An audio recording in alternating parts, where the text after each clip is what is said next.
The Adventures of Milly Molly Mandy by Joyce Lankester Brisley.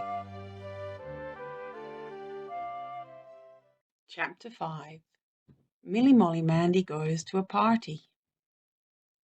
Once upon a time, something very nice happened in the village where Milly Molly Mandy and her father and mother and grandpa and grandma and uncle and auntie lived.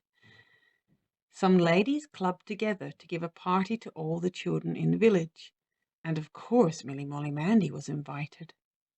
Little friend Susan had an invitation too, and Billy Blunt, whose father kept the corn shop where Milly Molly Mandy's uncle got his chicken feed, and Jilly, the little niece of Miss Muggins, who kept the shop where Milly Molly Mandy's grandma bought her knitting wool, and lots of others whom Milly Molly Mandy knew. It was exciting.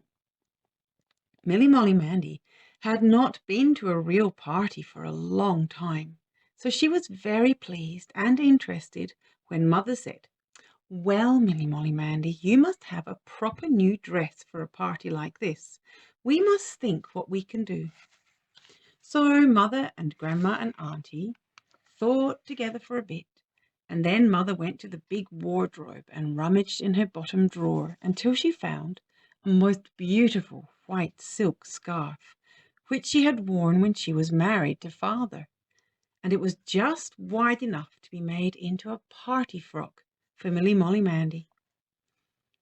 Then Grandma brought out her best handkerchief box and found a most beautiful laced handkerchief, which would just cut into a little collar for the neck of the party frock.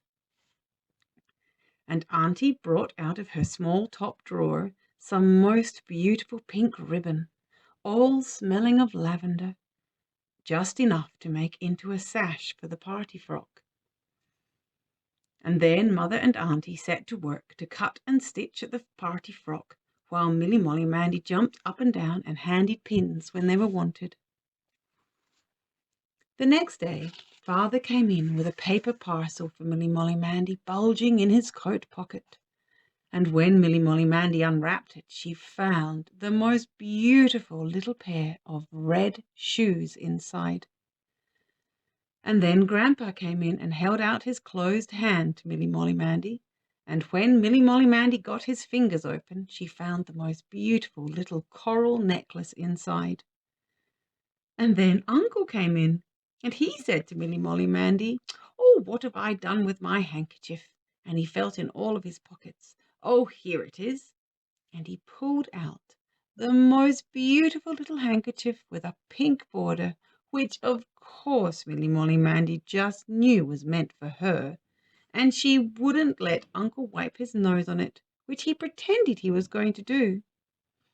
Milly Molly Mandy was so pleased she hugged everybody in turn, Mother and Father and Grandpa and Grandma and Uncle and Auntie.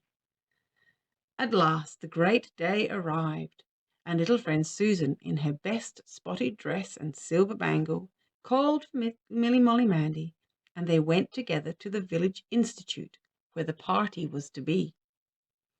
There was a lady outside who welcomed them in, and there were more ladies inside who helped them to take their things off, and everywhere looked so pretty, with garlands of coloured paper looped from the ceiling, and everybody in their best clothes. Most of the children were looking at a row of toys on the mantelpiece, and a lady explained that they were all prizes to be won by the children who got the most marks in the games they were going to have.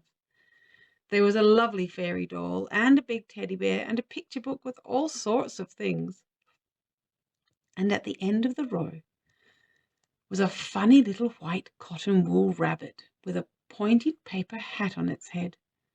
And directly Milly Molly Mandy saw it, she wanted it dreadfully badly, more than any of the other things. Little friend Susan wanted the picture book, and Miss Muggins's niece Jilly wanted the fairy doll. But the black, beady eyes of the little cotton wool rabbit gazed so wistfully at Milly Molly Mandy that she determined to try ever so hard in all the games and see if she could win it. Then the games began, and they were fun. They had a spoon and potato race, and musical chairs, and putting the tail on the donkey blindfold, and all sorts of guessing games. And then they had supper, bread and butter with coloured hundreds and thousands sprinkled on, and red jellies and yellow jellies, and cakes with icing and cakes with cherries, and lemonade in red glasses. It was quite a proper party. And at the end, the name of the prize winners were called out, and the children had to go up and receive their prizes. And what do you think Milly Molly Mandy got? Why, she had tried so hard to win the little cotton wool rabbit that she won first prize instead and got the lovely fairy doll. And Miss Muggins's niece Jilly, who hadn't won any of the games, got the little cotton wool rabbit with the sad, beady eyes. For do you know, the cotton wool rabbit was only the booby prize after all. It was a lovely fairy doll, but Milly Molly Mandy was sure Miss Muggins's Jilly wasn't loving the booby rabbit as it ought to be loved, for its beady eyes did look so sad. And when she got near Miss Muggins's Jilly, she stroked the rabbit, and Miss Muggins's Jilly stroked the fairy doll's hair. Then Milly Molly Mandy said, "Do you love the fairy doll more than the booby rabbit?" And Miss Muggins's Jilly said, "I should think so." So Milly Molly Mandy ran up to the lady who had given the prizes and asked if she and Miss Muggins's Jilly might exchange prizes, and the lady said yes, of course.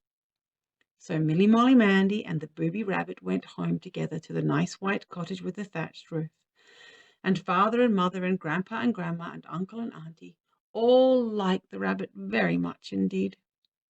And do you know, one day one of the little bead eyes dropped off, and when mother had stuck it on again with a dab of glue, its eyes didn't look a bit sad any more, but almost as happy as Milly Molly Mandy's own.